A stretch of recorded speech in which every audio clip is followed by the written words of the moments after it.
Bismillahirrahmanirrahim. Assalamualaikum warahmatullahi wabarakatuh. Innal hamdalillah nahmaduhu wa nasta'inuhu wa nastaghfiruh wa na'udzu billahi minasy syururi anfusina wa min sayyiati a'malina.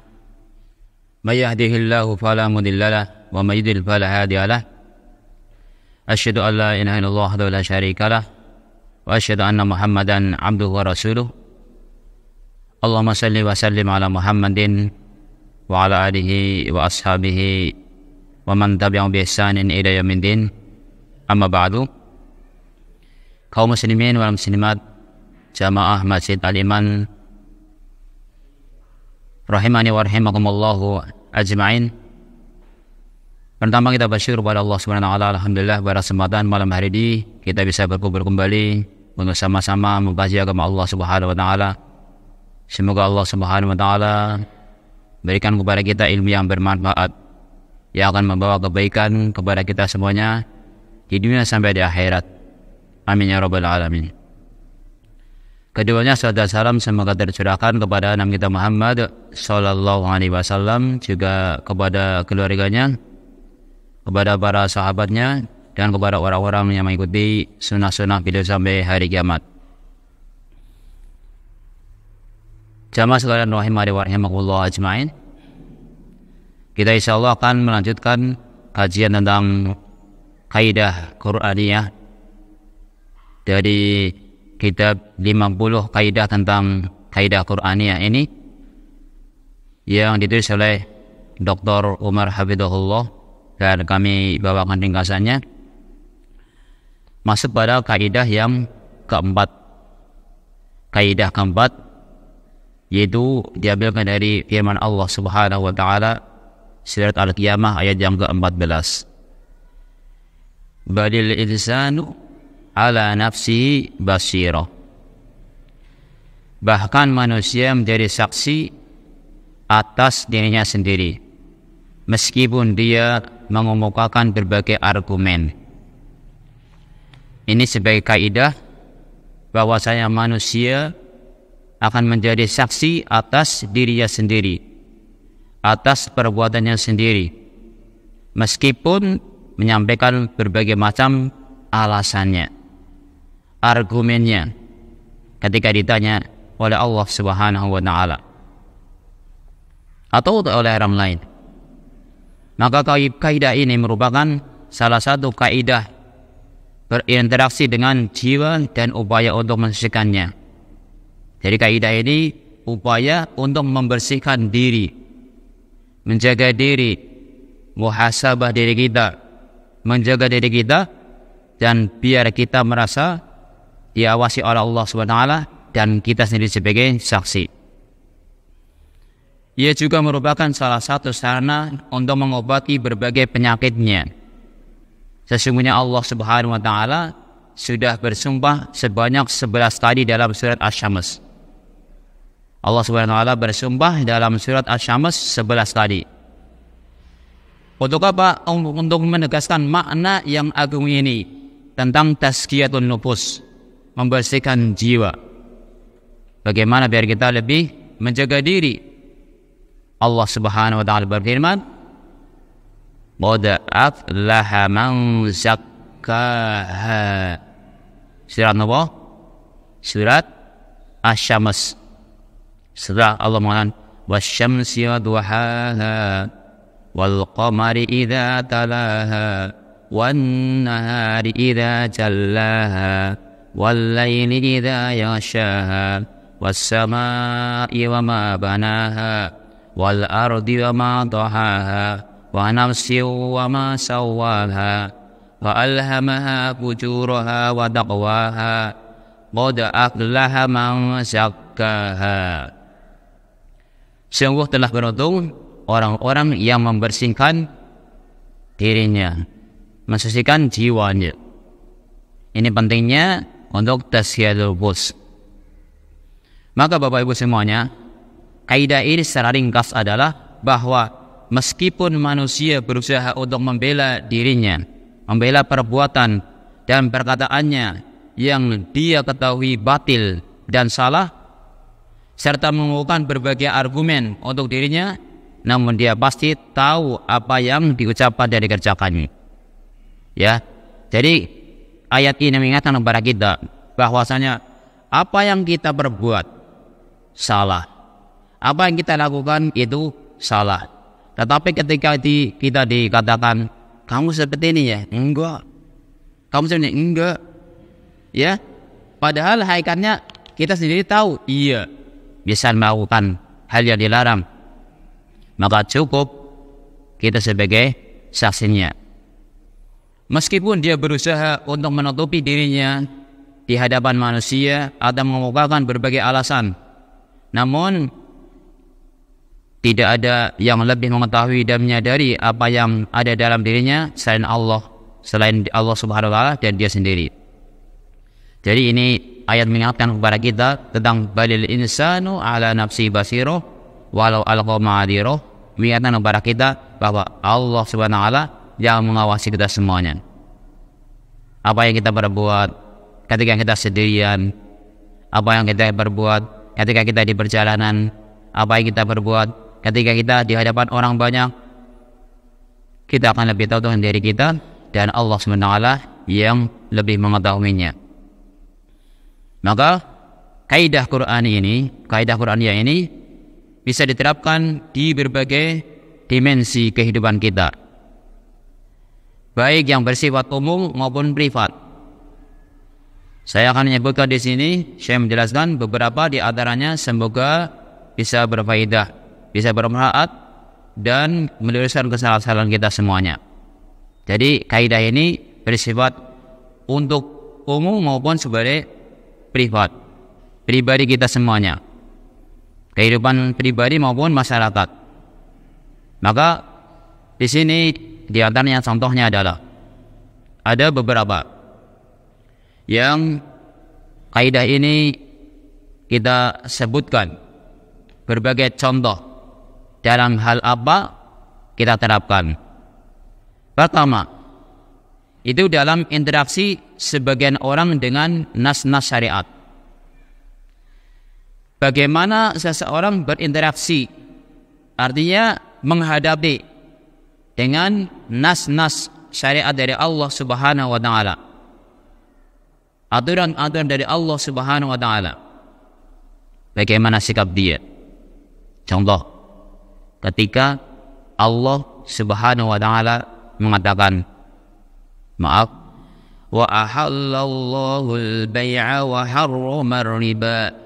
Misal, Allah Subhanahu wa taala menjelaskan di dalam Al-Qur'an bahwa Allah Subhanahu wa taala menghalalkan jual beli, wa harrama riba, dan mengharamkan riba. Ini syariat dari siapa? Dari Allah Subhanahu wa taala. Sikap seorang muslim, seorang mukmin ini berusaha mengikuti apa yang datang dari Allah Subhanahu wa taala, tidak mengelak apa yang menjadi keputusan Allah dan Rasulnya. Kita sami'ana wa ata'ana. Maka Allah mengatakan di dalam surat An-Nisa, "Fala wa rabbika la yu'minuna hatta yuhaqqimuka fima shajara bainahum thumma la yajidu fi anfusihim harajan mimma qadaita wa yusallimu taslima."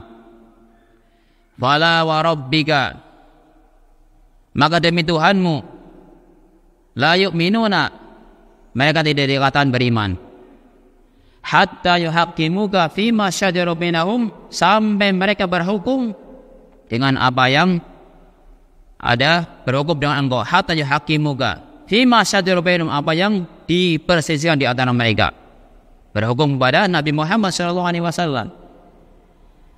Tsumma la yajidu fi anfusihim, kemudian ketika ditetapkan hukum dari Rasulullah SAW, dia tidak akan mendapatkan kedongkolan dalam hatinya, tapi dia merasa belum nerima, sami'na wa ata'na.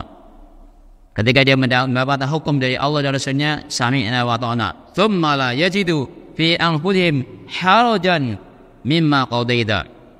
Tidak akan mendapati rasa dongkol, keberatan apa yang engkau putuskan. Sallimu taslima, dan mereka taslim, berserah diri dengan hukum Allah Subhanahu wa ta'ala. Ternyata dia ketika mendengarkan ketetapan Allah, hukum Allah, sudah tahu ini haram, ini ya riba sih. Tapi ternyata dia langgar sendiri. Dia tahu kalau itu riba, tapi ternyata dilanggar. Kemudian kita ingat bahwasanya nanti dia sendiri akan menjadi saksi atas perbuatannya. Kan nggih? Kan yang tahu dia sendiri kan, misal jenengan kemarin dapat riba Pak, atau dapat ini makan hasil riba. Enggak kok, misal. Enggak ngelak misal. Tapi apa? Balil insanu ala nafsihi basirah. Manusia akan menjadi saksi atas perbuatan dirinya. Ini, jadi kita berusaha taslim. Ya, mungkin banyak sekali contoh-contoh.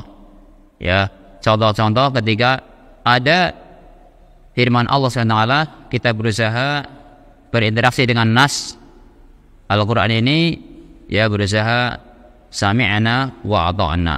Contoh lagi, ketika Allah Subhanahu wa ta'ala memerintahkan kepada kita, kepada para wanita misal untuk menggunakan jilbabnya, menggunakan nutup auratnya, ini semuanya pasti ada maslahatnya.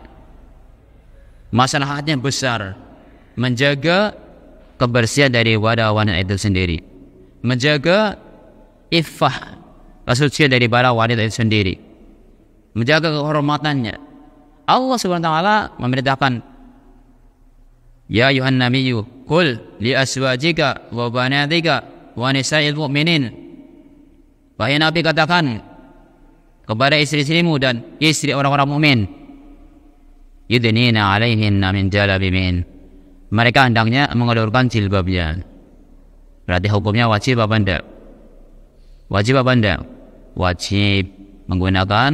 Jadi menutup aurat itu hukumnya wajib. Para wanita yang merupakan kewajibannya menutup aurat ini demi kebaikan wanita itu sendiri. Semakin tertutup akan semakin terjaga. Yudnina 'alaihinna min jalabibihin. Dzalik adna ayyurabna qala udain. Yang demikian akan lebih dikenal dan tidak akan diganggu. Nah, ini adalah syariat, perintah Allah Subhanahu wa ta'ala. Ketika ini perintah dari Allah Subhanahu wa ta'ala, kembalikan kepada masing-masing. Kembalikan kepada masing-masing individu. Kalau dia mengakui beriman bahwa itu perintah dari Allah Subhanahu wa ta'ala, hendaknya dia sami'na wa ata'na. Tapi ternyata belum, atau dia melanggar sendiri, maka nanti dia akan menjadi saksi atas perbuatan sendiri. Balil insanu ala nafsihi basira walau alqa ma'adhiruh, meskipun dia menyampaikan berbagai macam alasan. Nah, jadi kita harus taslim, ya, taslim artinya tunduk dengan syariat Allah Subhanahu wa ta'ala. Kemudian yang berikutnya adalah yang kedua, dalam berinteraksi dengan diri sendiri. Berinteraksi dengan diri sendiri.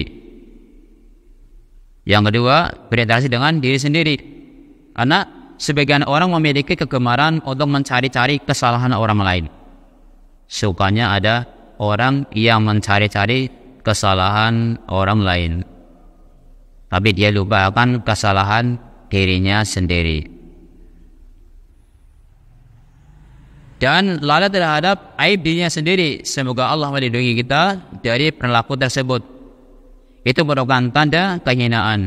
Sebagaimana dikatakan oleh sebagian ulama, jika kamu melihat seseorang yang gemar mencari aib orang lain namun lupa dengan aib sendiri, maka ketahuilah bahwa dia sedang terjebak dalam makar Allah. Ketika dia sibuk memikirkan aib orang lain, lupa akan diri aib sendiri, maka dia sedang terjebak hakikatnya. Makanya Rasulullah SAW mengatakan kepada tuba liman syamalahu aibahu anu yubin nas. Berbahagialah seseorang yang sibuk mengurusi aibnya diri sendiri dan tidak memikirkan aib orang lain. Itu. Jadi ketika seseorang itu ternyata dia sibuk memikirkan aib orang lain, maka dia pun nanti akan menjadi saksi atas perbuatan dia sendiri. Kenapa dulu Anda sibuk memikirkan orang lain sementara kamu sendiri ya masih banyak kekurangannya? Terus apa manfaatnya memikirkan kesalahan-kesalahan orang lain terus kamu lupakan dirinya sendiri? Kira-kira kalau memikirkan kesalahan orang lain untuk apa Anda? Lupakan dirinya, ngomongin tonggo terus atau kata sendiri dia kadang terus, ya hanya akan rugi. Makanya hal akan berukun lam ya'rif qadrahu. Celakalah seseorang yang tidak mengetahui dirinya sendiri. Maka ini berinteraksi dengan diri sendiri itu juga masuk pada kaidah balil insanu ala nafsihi basirah.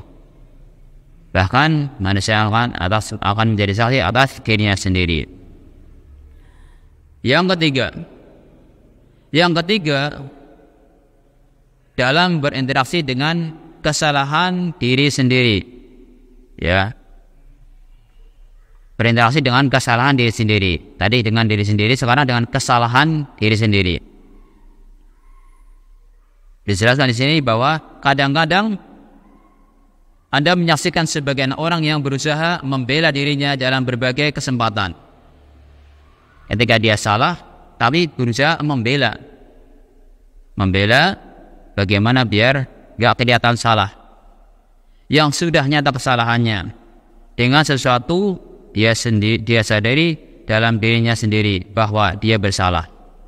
Jadi kadang ini kan, ada orang yang sudah salah, tahu itu salah, tapi dia malah berusaha membela kesalahannya. Kadang ada kan menjaga gengsinya, menjaga harga dirinya katanya, tapi malah hakikatnya dia menjerumuskan pada dirinya. Namun dia mencari-cari alasan untuk dirinya dan berusaha untuk membelanya, padahal dia sangat mengetahui kondisi dia dan bertolak belakang dengan sikapnya. Jadi ada orang yang berbuat salah, tapi dia membela diri biar tidak kelihatan salah. Onten apa boten? Ada yang kadang banyak terjadi, ya, terjadi banyak. Contohnya di sini misal ya, saya contohkan. Ya, ada seorang yang berusaha membela dirinya, salah misal. Saat salah dia berusaha membela dirinya. Si A mencuri misal.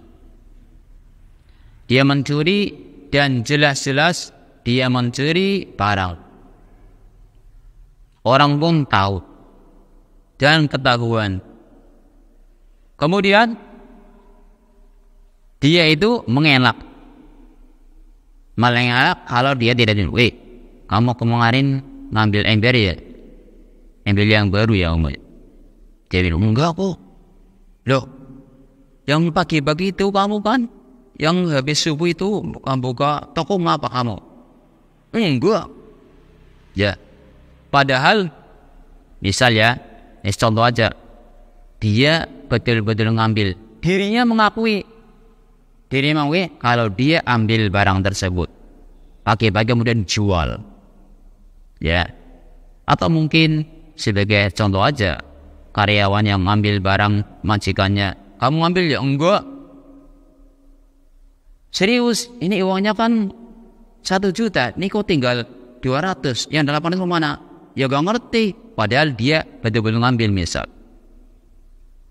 Maka cukup balil insanu ala nafsi basar, cukup hakikatnya dia sendiri sebagai saksi nanti.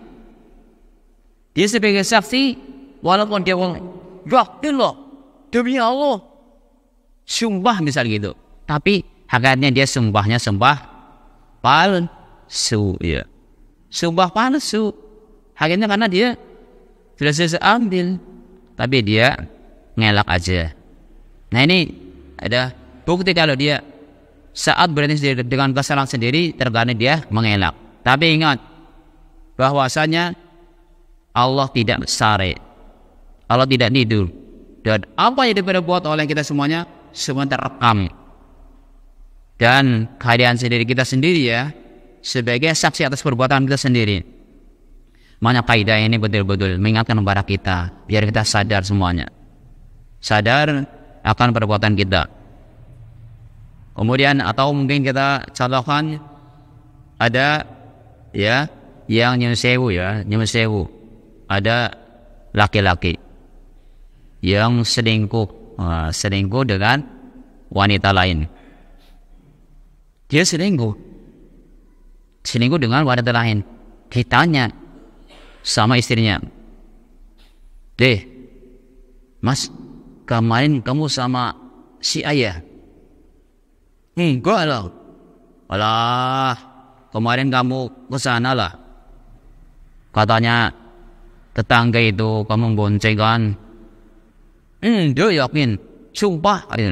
Misal itu. Ketika dia bilang yakin, sumpah, tetapi dia iya, maka hakikatnya dia telah mendustakan dirinya dan cukup dia sebagai saksi atas perbuatan diri sendiri. Udahlah, makanya udahlah, nggak usah pura-pura, tinggal ngaku aja deh gitu. Beres masalahnya.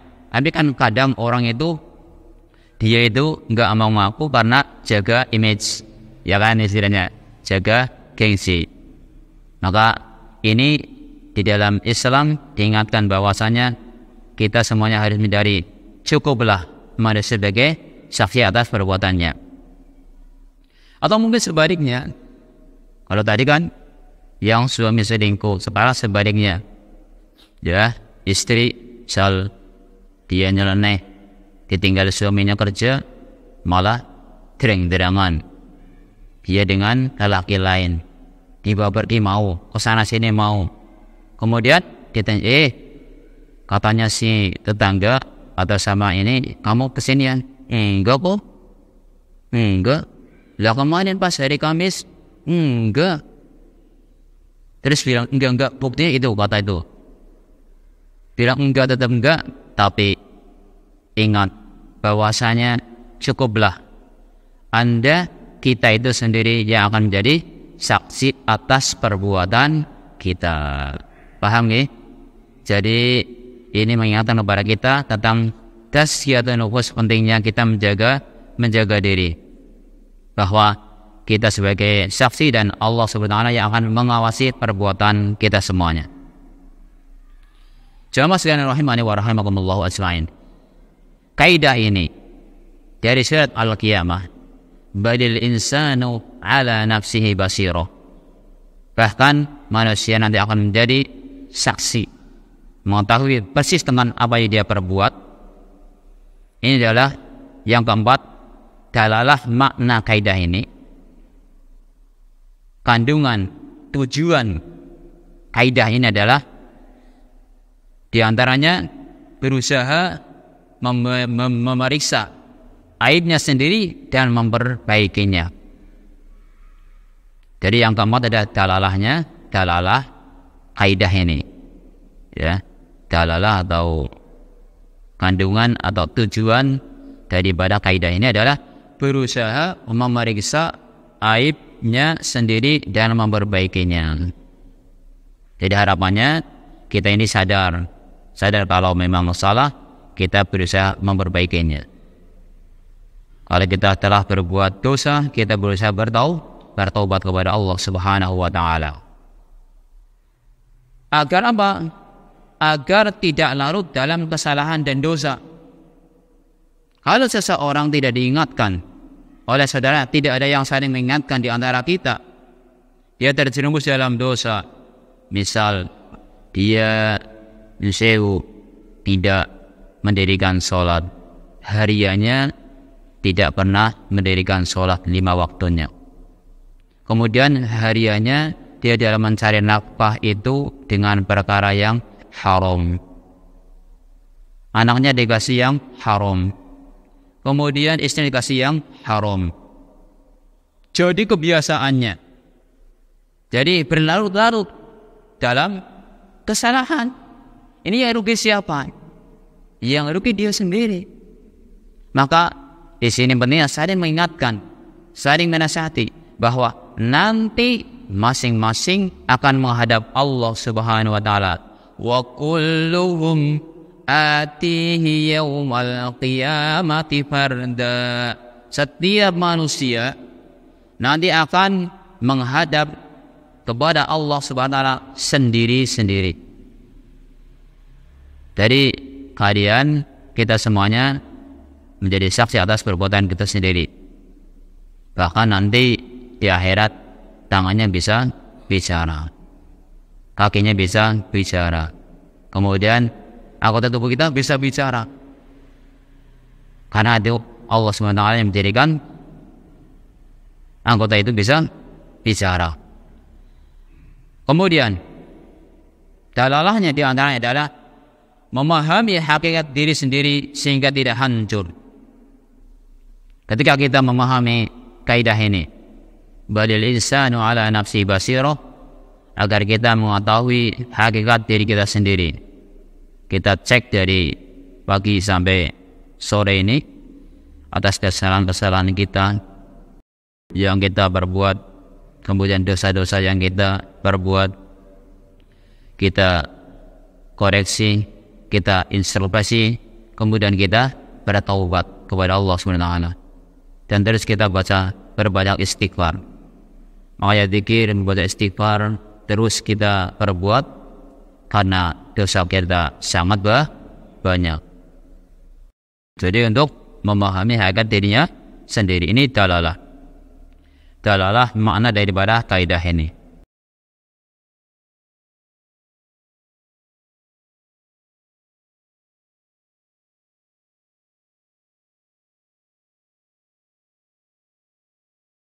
Kemudian yang kelima,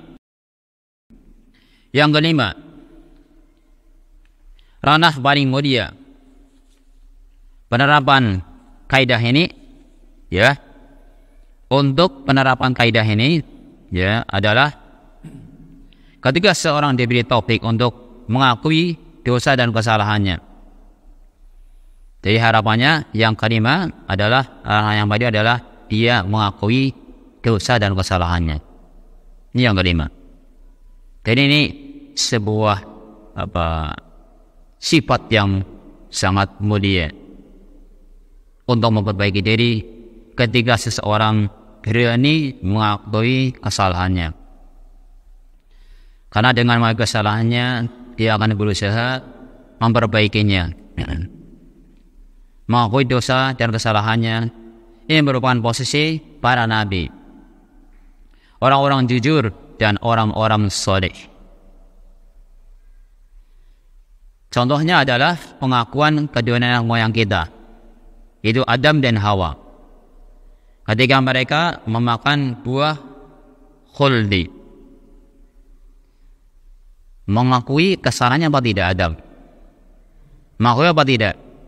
Mengakui kesalahan yang diperbuat, ya. Karena memakan buah khuldi akhirnya diturunkan ke muka bumi yang tadi sudah di surga. Ini contoh bahwasanya Nabi mengakui kesalahan, contoh untuk kita. Tapi kadang untuk mengakui kesalahan kadang kan rasanya gengsi, ya Pak, ya. Sebagian orang gengsi ini.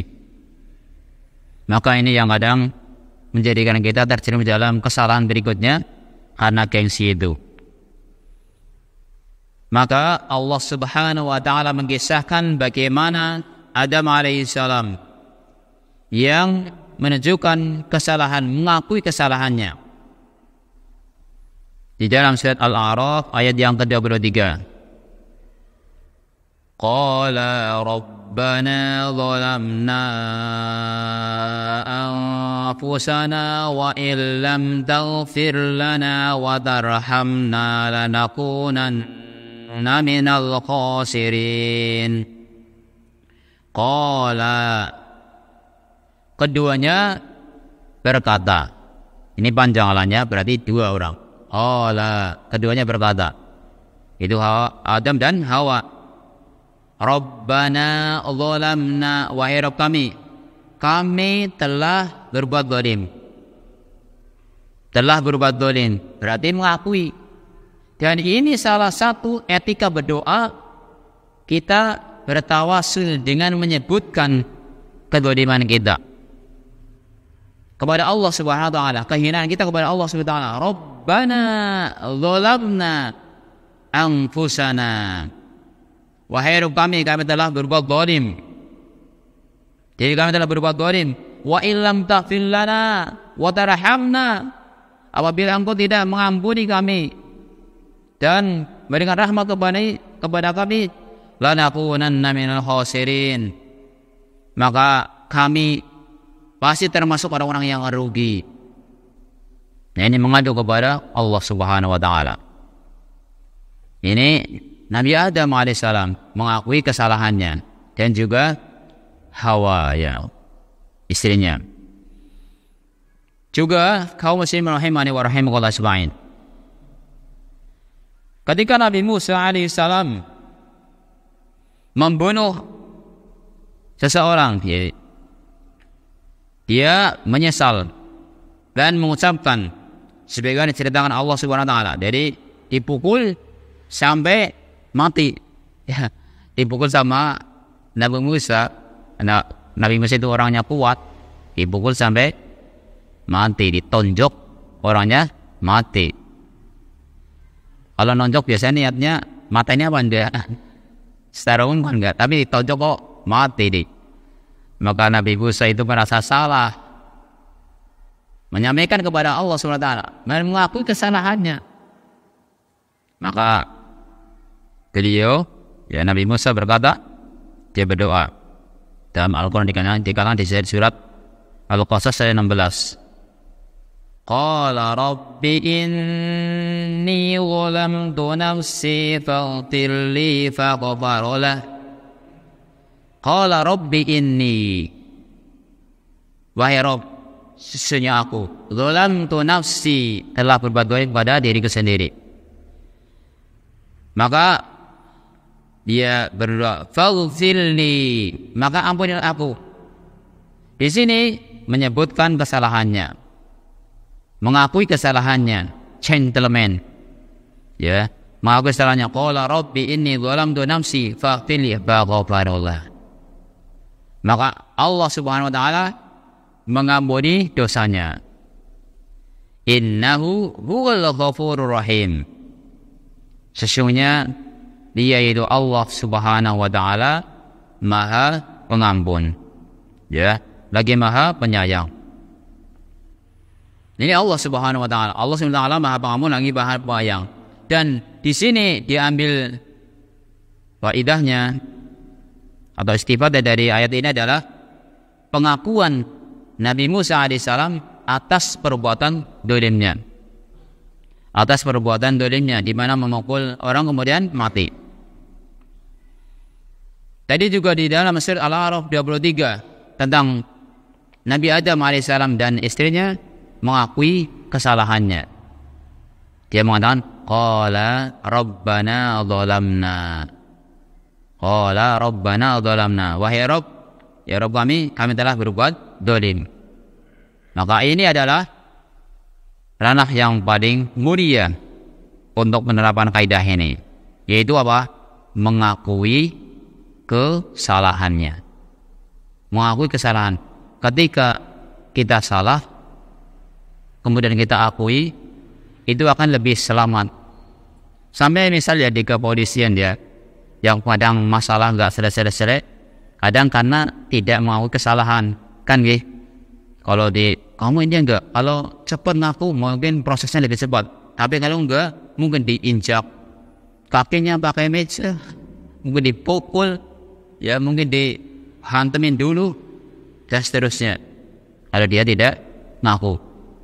Tetapi kalau dia ngaku ketika berbuat salah, kemungkinan besar malah akan diperingan gitu. Ketika kita mengakui kesalahan juga kepada Allah Subhanahu wa taala, itu akan semakin dimudahkan ketika berdoa, ya. Berdoa kepada Allah Subhanahu wa taala menjadi tawasul kita. Lantaran kita dengan menyebutkan di antara Rabbana zalamna anfusana wa illam taghfir lana wa tarhamna lanakunanna minal khasirin gitu. Jamaah sekalian rahimani wa rahimakumullah wa ajmain, dari pembahasan ini balil insanu ala nafsi basirah walau al-qamadiro, ada beberapa faidah yang bisa kita petik, kita ambil. Yang pertama adalah kita berusaha ya tidak usah reka-reka membela diri, neko-neko untuk membela diri. Kalau salah, akuilah kesalahannya. Berani apa tidak ini? Berani apa tidak? Berani, alhamdulillah. Kalau kita salah, bahkan kepada anak kita kan, salah ya, woi, Abi salah. Oh iya maaf ya, Abi tadi salah. Ya, tadi Abi lupa masuk nggak baca Bismillah ketika masuk rumah. Oh iya, terima kasih diingatkan. Jazakallahu khairan, astagfirullah. Aduh, misal itu. Oh iya, Abi salah tadi ketika makan nggak baca Bismillah. Terima kasih diingatkan. Itu lebih bagus ketika kita menjelaskan kepada anak, bukan membela diri bahkan jadi syubhat. Ya. Kemudian kedua, setelah melakukan kesalahan, maka upaya kita adalah berusaha memperbaiki. Tinggal perbaikilah dan kembalilah bacaan yang benar. Setelah kita melakukan kesalahan, kalau kita salah, ya itu tidak benar. Kalau tadi sudah melakukan kesalahan, kalau itu harta riba, ya diingatkan oleh anak kita, kan nggak boleh kayak gitu kan. Oh iya, terima kasih. Ya, itu kan riba. Ya, terima kasih. Ya, kan kita tidak boleh menyiksa diri gitu. Misal, terima kasih. Kemudian kita berusaha kembali kepada jalan yang benar. Ya, misalnya, contoh misalnya anak kita di sekolah yang diajarkan di situ tentang bahayanya atau untuk menjaga diri, tidak merusak dirinya sendiri misal ya. Ini kata ustadz atau kata ustadzah itu kalau merokok nggak bagus tuh, itu akan menghancurkan dirinya sendiri. Nah, dijawab misal membela diri, wah enggak, itu salah ya, misal itu salah. Kemudian dia ini biar sehat itu.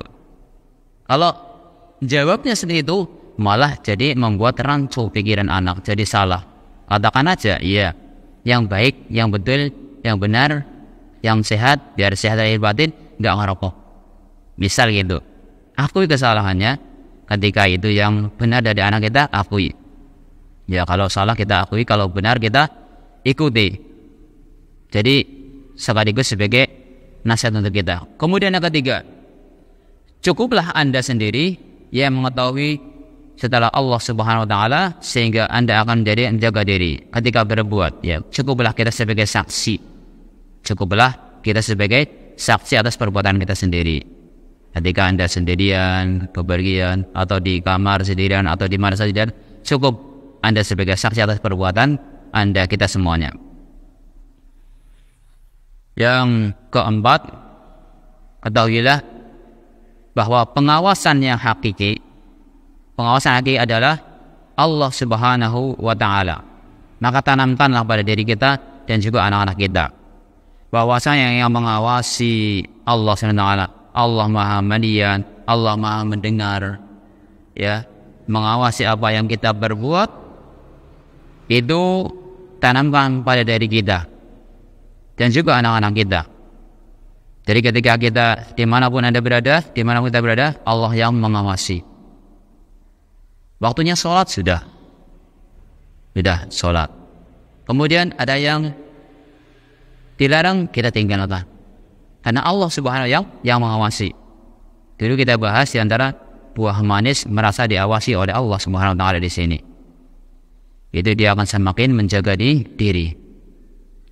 Jadi pengawasan akhir adalah dari Allah Subhanahu wa taala. Kemudian yang kelima. Yang kelima, hati-hati dari perbuatan dusta. Dusta. Kenapa?